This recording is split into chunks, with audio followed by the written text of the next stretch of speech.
Lucia.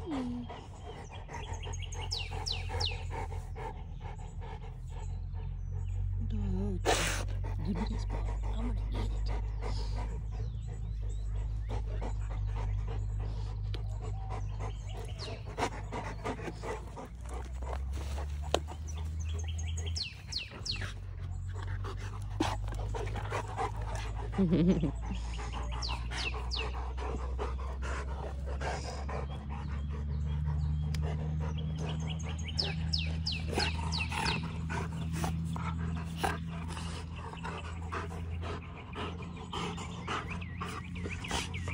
Give her this ball. Oh, she's strong, y'all.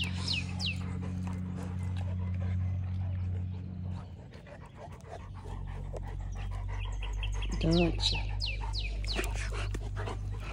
Hi, Duxie. Oh, hey, y'all. I'm just out here. We're spending a little bit of time with the dogs before I get ready to go to work. And they've already done their sparring session, so they're really just winding down. They've been out here playing for about 30 minutes, roughhousing, sparring and wrestling in the mud. So it's a messy dog to keep, you know. That's some of the trade-offs is that if you want to keep a clean house, it's going to be a lot more work.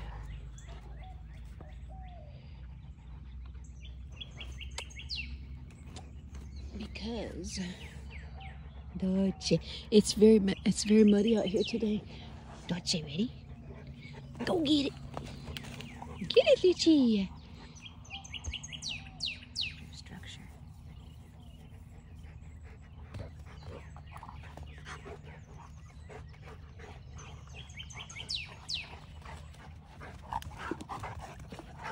These are my two female Cane Corsos.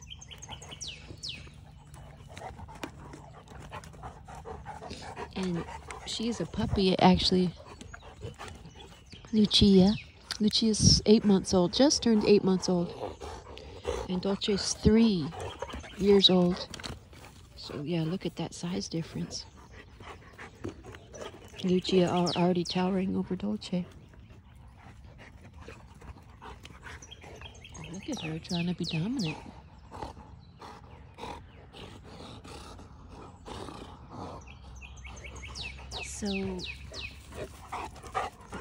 So Lucia has not shown any dominance. She's pretty submissive to the more dominant older Cane Corsos. Dolce is a very dominant female. Dolce is the black Cane Corso. So they're just, you know, playing right now, but Dolce reminding Lucia who's really the dominant one. But, you know, when Lucia's hormones kick in very soon here, she's 8 months and they usually go into heat about 12 months. Give or take a month or two on either side of that. So she'll be going into heat in a couple months, maybe.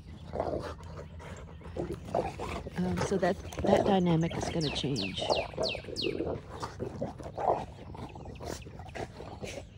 Most likely.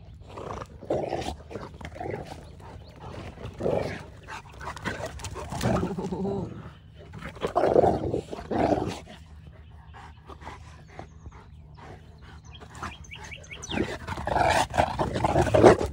Oh, I just knocked over my coffee.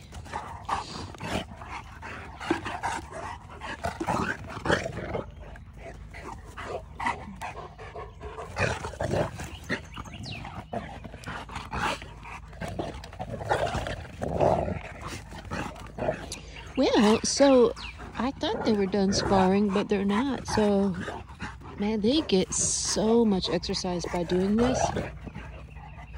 That's one of the perks of having more than one Cane Corso, if you have the space for it. Because The pros and the cons of having more than one, you know, would be definitely more security.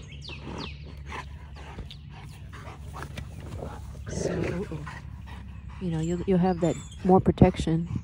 Even one Cane Corso is like, it's enough protection on its own, but if you got two, you know, you've doubled that tight security that you have. And then also this they exercise each other.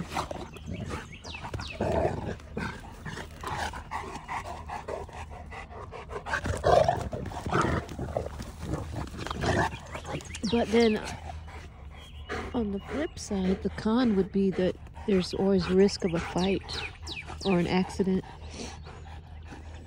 What concerns me most is a fight, usually between the same gender, male versus male or female versus female. It's usually what it is. Especially if you have the opposite gender in your pack as well. Tensions are going to be high for mating privileges, or, you know, the hierarchy. So that's why I said when her hormones kick in, there's even more potential for a fight, because my other female is extremely dominant. So, and Ozzy is intact. Ozzy's not neutered, so no. Dolce is spayed, so she can't breed, but it's not recommended to spay a female until around 2 years of age, after their first heat. And so that's the other thing, that if you have more than one, you have to consider you don't want any accidental breedings.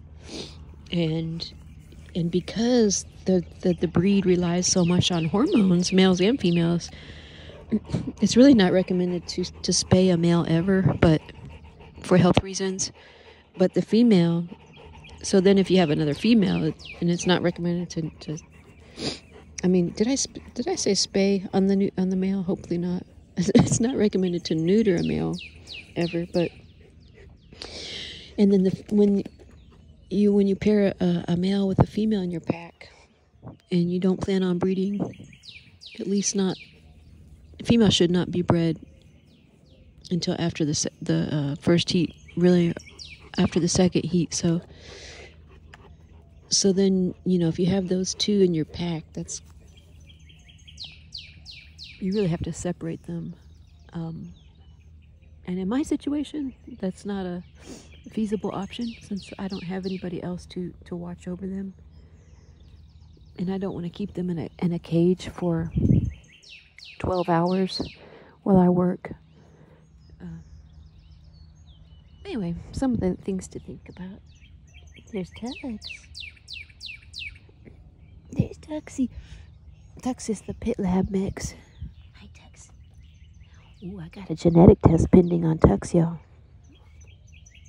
I'm going to tell y'all what the results are as soon as I get them.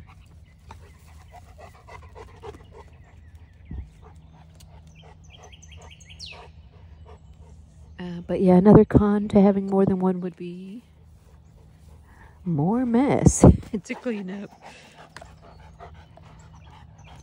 And also, it's hard to take more than one out in public. So it's very hard to manage more than one out in public. Even mine are pretty well trained, even in public, but it's more difficult to manage more than one. Lucia. God, athletic she is, y'all. She's extremely athletic. Like most Corsos are.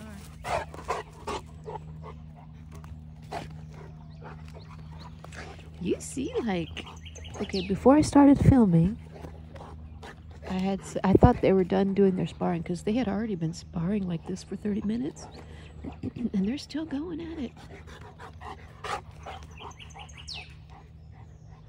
So, I mean, they could go like a full hour just really sprinting and wrestling like this. And then they'll sleep the rest of the day while I'm at work.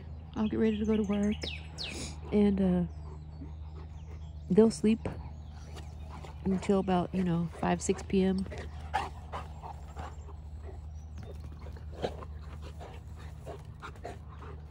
But yeah, all those cons of having more than one Cane Corso is not a huge deal breaker for me.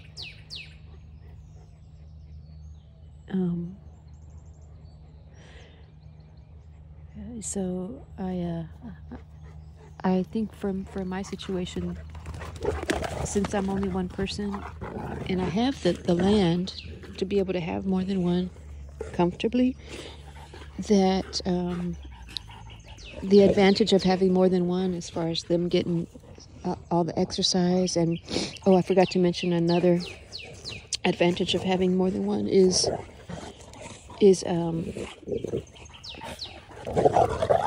that it would is that you have less separation anxiety when you leave the house because they have their pack for comfort. If you only have one dog, it's usually more likely to have separation anxiety when you leave than if you have more than one. At least I found that to be true.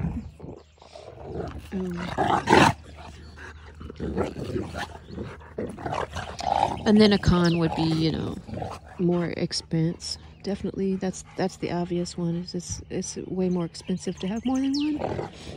More vet bills, more food, all of that.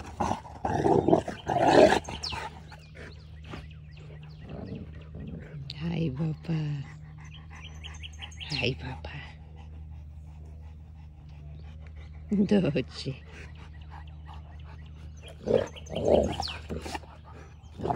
Dolce is a force to be reckoned with. You don't want to get on her bad side. She's the most energetic, the most tenacious Corso that I have. Look at her making her point. She's trying to make her point to this youngin'. This is actually a puppy. This puppy right here. It's like, no, I'm the boss here. Girl. Listen to me, little girl. I'm working my nerves. Yeah,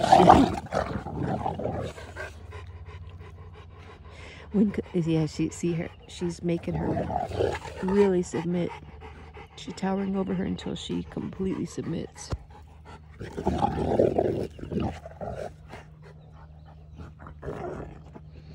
Lucia's like, okay, you made your point. Can I get up now?